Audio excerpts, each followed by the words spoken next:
और जिसके मन में संतोष है, संतोष है परमम सुखम, संतोष परम सुख होता है।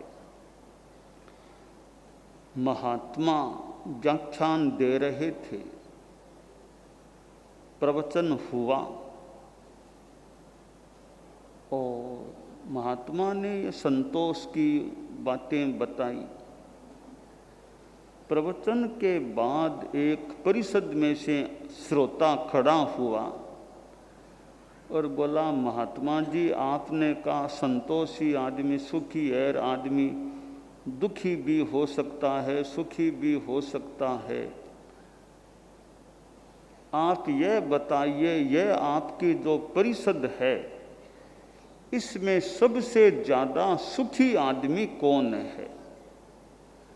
महात्मा कोई विशिष्ट ज्ञानी थे, तो महात्मा ने कहा मेरी अंगुली की सीध में एकदम अंत में एक युवक बैठा है, वह आपके इस परिषद में और पूरे आपके नगर में सबसे ज़्यादा सुखी आदमी है। कुछ लोग उधर गए कि देखें कौन आदमी है सबसे ज़्यादा सुखी। एक वो युवक सामान्य सा एक वेशभूषा पहनने वाला बहुत ही साधारण वो आदमी था, नगर का गरीब तबके का था, वो वहाँ बैठा था। कार्यकर्ता उसको लेकर आगे आए। प्रश्नकर्ता बोला, बाबा जी ये तो हमारे नगर का गरीब आदमी है, इसके तो भोजन की भी व्यवस्था कोई हम लोग थोड़ा बहुत इसको देकर करते हैं, इसको आपने सुखी कैसे कह दिया? कोई राजा को कहते भी राजा सुखी है, एक सेठ जी सुखी है तो हम सोचते। तो राजा भी वहाँ आया हुआ था, नगर सेठ भी वहीं था। तो महात्मा ने राजा से पूछा, महाराज आप तो पूरे सुखी है ना? राजा बोला, महाराज सुखी तो नहीं हूँ, मानसिक शांति नहीं रहती है।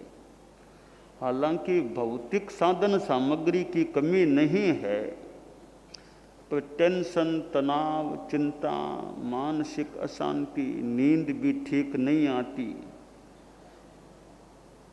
तो सुखी तो मैं नहीं हूँ। नगर सेठ से महात्मा ने पूछा, आप तो पूरे सुखी हैं? बोला, महाराज सुखी नहीं हूँ, घर में बेटे हैं बिल्कुल कहना नहीं मानते हैं, और मैं अर्थ से संपन्न हूँ, पर कई तरह की समस्याएं हैं, कभी सरकारी समस्याएं, प्रशासनिक समस्याएं, और धन की सुरक्षा की भी चिंता, तो मन में शांति मेरी भी पूरी नहीं रहती है। ऐसे कई बड़े बड़े लोगों का इंटरव्यू लिया गया, किसी ने भी अपने आप को पूरा सुखी नहीं बताया। फिर महात्मा ने उस युवक से पूछा जिसके लिए संकेत किया था कि बताओ तुम्हें कोई दुख और कठिनाई है?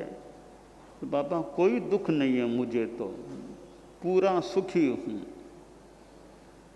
खाने को जैसा मिलता है खा लेता हूँ, सो जाता हूँ, कोई चिंता नहीं, कोई दुख नहीं, आराम से रहता हूँ, होता है उतना भगवान का नाम लेता रहता हूँ। तो महात्मा ने कहा, देखो राजा भी सुखी नहीं, नगर सेठ भी सुखी नहीं, और भी कई बड़े बड़े लोग सुखी नहीं, यह युवक कह रहा है मैं पूरा सुखी हूँ।